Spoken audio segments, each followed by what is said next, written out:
So we're going to make a farro and sausage dish today. So what we need to do is, I like to pre-boil the farro first. So we want about a cup of it. So if you can just kind of eyeball a cup of farro. My first mistake. Yeah, okay. A cup of farro into about 2.5 cups of water. You want to soften that grain a little bit.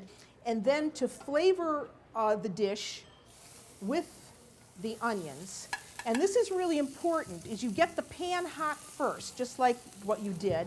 I think we need just a few more onions in there. Okay, good.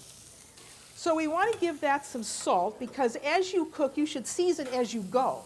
So there's a little sea salt. So once you get that soft, then we're going to add, this is pancetta. Do you know what pancetta is? Yeah, it's Italian ham. Italian bacon. Okay, Italian bacon, and it's not. Half credit. Yeah, half credit. It's not smoked. It's unsmoked. So it's cured like prosciutto is cured. So I'm going to add, you want about 1/4 pound of the pancetta. So get that in there and mix that around. So while you're doing that, I'm just going to check on this farro here to see how we're doing, because all I really want to do is cook this for about 5 minutes just to soften that grain, just to soften it a little bit, because it's going to finish cooking there. So for the mushrooms, we have to fudge here a little bit because we're not in Italy, so we really can't get Italian varieties of mushrooms unless you were using porcini, and they would be dried, so you can buy dried porcini mushrooms here. But I decided to do something a little different, just kind of give this a little bit of a different look and taste. So we're going to use oyster mushrooms. These are oyster mushrooms, and you can find these in your grocery store. And the reason I like to use these is that they have a really nice, mild flavor. What is your favorite Italian dish, by the way? Actually, I love a really good lasagna. A really good lasagna. Wow, we'll have to make that someday.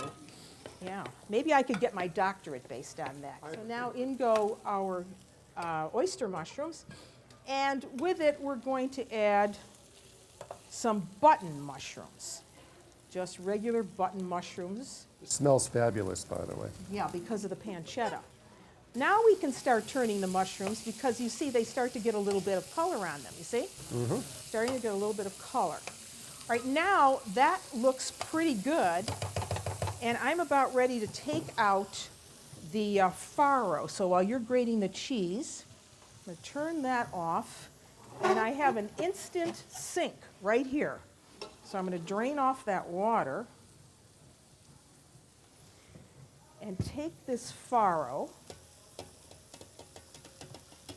and add it here.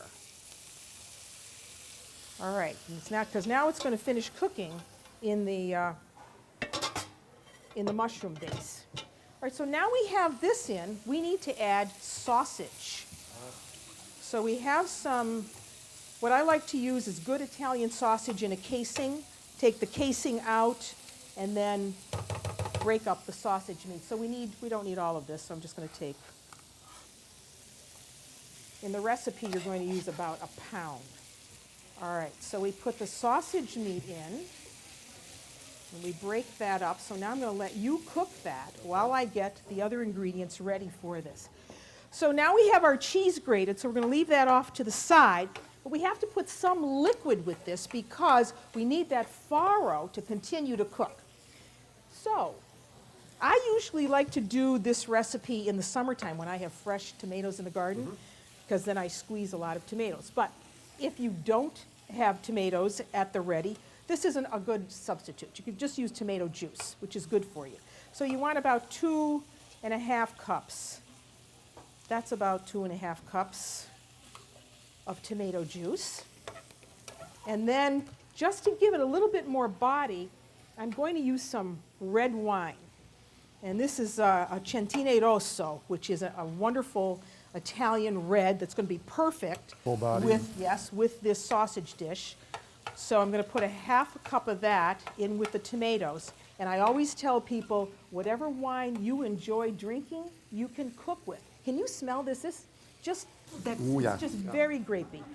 Okay, so that's the wine. And then just to thicken up this sauce a bit, we're going to use some tomato paste. So we want about, 2 tablespoons Now, does this sound like something that you would make at home, Mark? Unless you're giving this to me to take, I plan on doing it at You home. plan Yes. on making this at home.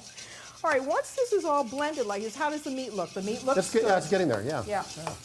Now, once we have all of this liquid in, this dish is only going to take about 15 minutes to do, start to finish.